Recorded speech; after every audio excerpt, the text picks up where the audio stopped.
ওম সাইৰাম সপ্তম অধ্যায় সাই সৎ চৰিত্ৰত আমি পাওঁ সাই বাবাৰ ক্ৰিয়াকলাপ সাই বাবাৰ যোগ সাধনা তেওঁৰ সৰ্বব্যাপকতা কুষ্ঠ ব্যাধিগ্ৰস্ত ভক্তৰ সেৱা খাপাৰদৰ প্লেগ ৰোগ আৰু পান্ধাৰপুৰ যাত্ৰা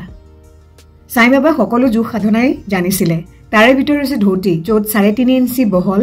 আৰু প্ৰায় 22.5 ইঞ্চি দীঘল কাপোৰেৰে পাকস্থলী পৰিষ্কাৰ কৰা খণ্ড যোগ য'ত শৰীৰৰ বিভিন্ন অংশ টুকুৰা টুকুৰ কৰা আকৌ জোৰা লগোৱা সমাধি ইত্যাদি সহ তেখেত প্ৰায় 100 বিধ সাধনাত সিদ্ধহস্ত আছিল যদি সাই বাবাক হিন্দু বুলি কোৱা হয় তেনেহলে বাবাক মুছলমানৰ দৰে দেখা গৈছিলে যদি তেখেতক মুছলমান বুলি কোৱা হয় কিন্তু তেখেতক দেখাত সিদ্ধহস্ত হিন্দু যেন লাগিছিল বাবা হিন্দু নে মুছলমান কোনেও সঠিককৈ জনা নাছিল হিন্দুসকলৰ ৰামনৱমী উৎসৱ তেখেতে বিধিমতে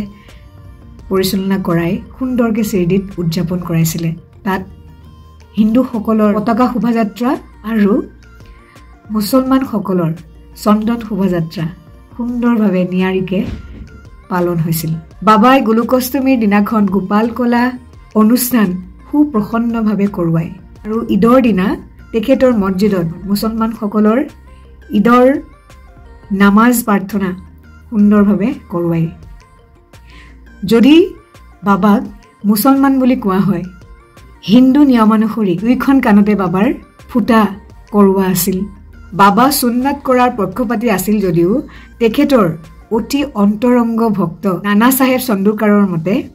সাই বাবাৰ কিন্তু সুন্নাত কৰা হোৱা নাছিল যদি বাবাক হিন্দু বুলি কওঁ তেনেহলে বাবাটো সদায় মছজিদতে থাকে তেনেহলে হিন্দুৰ পবিত্ৰ অগ্নি ধুনি সেই মছজিদতে অহৰহ জ্বলি থাকে মুছলমান ধৰ্মমতে যিবিলাক বিধি সম্পন্ন নহয় যেনেকে ঘণ্টা বজোৱা জাতত পিহা যজ্ঞৰ অগ্নিত আহুতি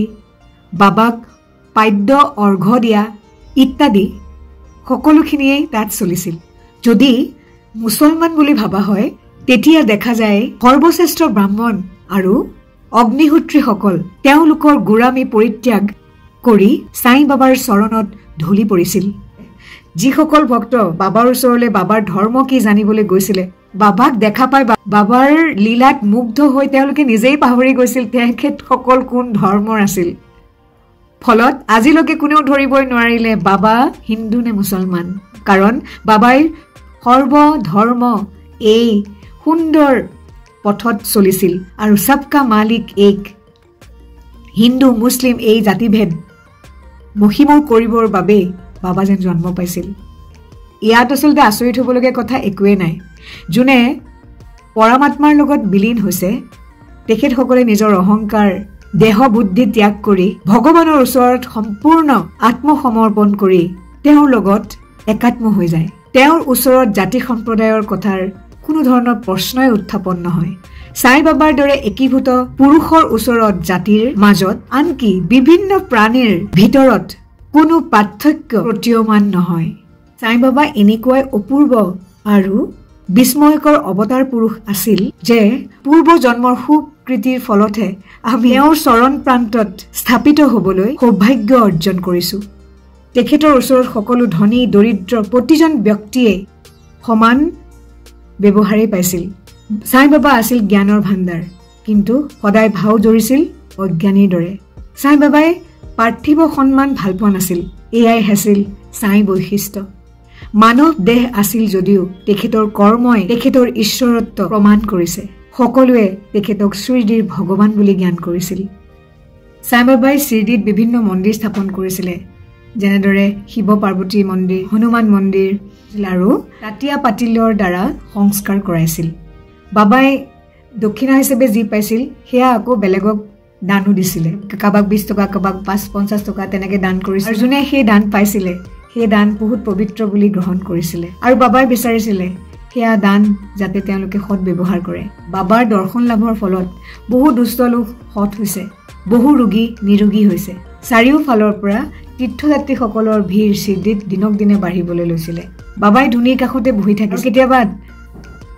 গা ধুই ধ্যানত বহিছিল আৰু কেতিয়াবা গা নোধোৱাকৈ ধ্যানত বহিছিল বাবাৰ বেশভূষাৰ কথাটো আপোনালোকে জানেই দীঘল আলখল্লা চোলা মূৰত সেই বগা কাপোৰখন বাছ মছজিদৰ পৰা অলপ দূৰত এজোপা বট গছ আৰু তাৰ কাষতে আছিল এটা পাতকুঁৱা শ্ৰীদিৰ জনগণই দেখা পাইছিল বাবাই তেখেতৰ সমস্ত নাৰী ভেৰু উলিয়াই ধুই সেয়া জামু গছত শুকুৱাইছিল আৰু ধুতি আগতে উল্লেখ কৰিছোঁ যে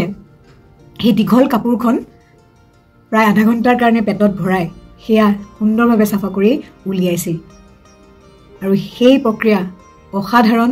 আৰু অদ্বিতীয় খণ্ডযুগ এবাৰ কি হ'ল এজন ভক্ত বাবাৰ মছজিদলৈ গৈ দেখিলে বাবাই গোটেই বাবাৰ নিজৰ অংগ প্ৰত্যংগ য'ত ত'ত পেলাই মেলি থৈ দিয়া আছে তেখেতে ভাবিলে বাবাক কোনোবাই মছজিদত হত্যা কৰিছে আৰু তেখেতে ভয় লাগিল আৰু সেইকাৰণে তেখেতে কাকোকে নজনালে কথাটো কাৰণ প্ৰথম বাৰ্তা দিয়া মানুহজনে তেখেতকে সন্দেহ কৰিব চ' তেখেতে একো নক'লে পিছৰ দিনাখন আকৌ যেই বাবাক দেখা পালে শৰীৰে তেখেতে ভাবিলে কি তেখেতৰে কিবা ভ্ৰম হ'ল নেকি মানে চিন্তা কৰোঁ বাবাই কেতিয়াও কোনো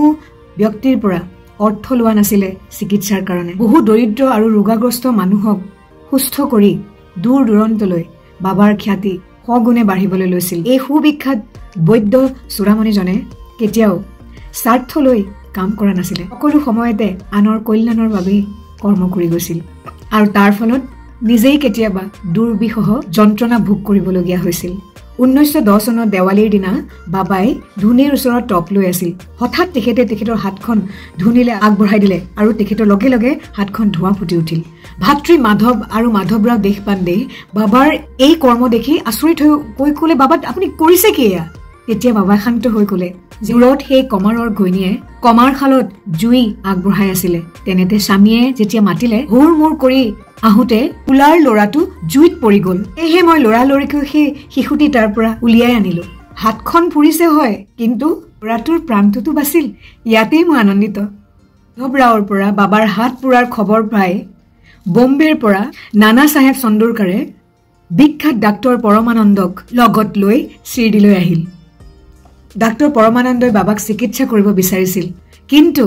বাবাই সেয়া অগ্ৰাহ্য কৰিলে হাত পুৰাৰ পিছৰ পৰাই বাবাৰ প্ৰিয় কুষ্ঠৰোগী ভক্ত ভোগাজী সিন্ধেই বাবাৰ পুৰা হাতৰ পৰিচৰ্যা কৰা আৰম্ভ কৰিলে পুৰা ঠাইখিনিত ঘিউ আৰু সেই হাতখন পাত এখনেৰে ঢাকি টানকে বান্ধি ৰাখিছিলে ভোগাজী সিন্ধেৰ পৰিচৰ্যাত বাবাৰ হাতখন ঠিক হ'ল বাবা যেতিয়া লেণ্ডিবাগলৈ যায় তেতিয়া ভোগাজীয়ে বাবাৰ কাষতে থিয় হৈ ছাতিটো ধৰি ধৰি বাবাৰ লগে লগে গৈছিল বাবা যেতিয়া ধুনীৰ ওচৰত বহে লগে লগে ভোগাজী আহি বাবাৰ কাষত বহি বাবাৰ পৰিচৰ্যা আৰম্ভ কৰে পূৰ্বজন্মত হয়তো ভোগাজী আছিল এজন পাপী সেয়েহে হয়তো কুষ্ঠৰোগত ভুগিছিল আঙুলিবোৰ বেকা হৈ গৈছিল সৰ্বদেহত দুৰ্গন্ধময় পুজ জমা হৈছিল বাহিৰৰ পৰা তেখেতক দুৰ্ভগীয়া যেন লাগিলেও তেখেত আছিল অতি সৌভাগ্যৱান কাৰণ তেৱেই আছিল বাবাৰ সৰ্বপ্ৰধান ভৃত্য বাবাৰ গাতে লাগি তেখেতৰ জীৱনৰ দিন কটাইছিল অমৰাৱতীৰ দাদা চাহেব খাপাৰ্ডে আৰু তেখেতৰ পত্নী পুত্ৰৰ সৈতে শ্ৰীদিত কেইদিনমান থাকিবলৈ লৈছিলে এনেকুৱা সময়তে তেখেতৰ পুত্ৰৰ খুব জ্বৰ হৈছিলে আৰু পিছত দেখা গ'ল যে সেয়া প্লেগ ৰোগেহে দেখা দিছে তো তেওঁলোকে বাবাৰ ওচৰলৈ আহিল তো বাবাই তেতিয়া ক'লে চিন্তা নকৰিবা সেই ডাৱৰ তোমাৰ সেই আকাশৰ পৰা আঁতৰি গৈছে এই বুলি কৈ তেখেতে নিজৰ চোলাটো দাঙি দেখুৱালে যে চোৱা তোমাৰ পুত্ৰৰ সেই ৰোগ মই লৈ লৈছোঁ বাবাই ক'লে মোৰ ভক্তৰ কষ্ট মানে মোৰ কষ্ট সাধুসকলৰ মন মাখনৰ দৰে তেওঁলোকে নিস্বাৰ্থভাৱে ভক্তৰ বাবে অহোপুৰুষাৰ্থ চেষ্টা কৰি যায় ভক্তক সুস্থ ৰখাৰ বাবে সমৃদ্ধিৰে ভৰাবৰ বাবে বাবাৰ এজন প্ৰিয় ভক্ত নানা চাহেব চন্দুৰকাৰে সাই বাবাক পান্ধাৰপুৰলৈ লৈ যোৱাৰ আশাৰে শ্ৰীদি আহিছিল নানা চাহেবে যেতিয়া ক'লে বাবাক যে বাবা ব'লা পান্ধাৰপুৰলৈ মোৰ লগত যাবা তাৰ আগতেই বাবাৰ লগত বহি থকা ভক্তকেইজনৰ লগত বাবাই এটা ভজন আওৰাইছিলে আৰু য'ত উত্থাপন কৰিছিলে যে ব'লা পান্ধাৰপুৰৰ পৰা আহোঁ যেতিয়াই নানা চাহেবে আহি সেই প্ৰস্তাৱ সাই বাবাৰ ওচৰত ক'লে তেতিয়াই সেই উপস্থিত থকা ভক্তকেইজনে আচৰিত হৈ ক'লে যে বাবাই আপুনি অহাৰ আগৰ পৰাই প্ৰস্তুত হৈ আছে পান্ধাৰপুৰলৈ যাবলৈ বাবাই কিমান যে ভাল পায় তেখেতৰ ভক্তক এনেকুৱা বিভিন্ন ধৰণৰ প্ৰমাণ পোৱা যায় সাই চৰিত্ৰত সাই বাবাৰ এজন অতি অন্তৰংগ ভক্ত মালসাপাতি ৰাতিয়ে দিনে যোন বাবাৰ লগতে মছজিদত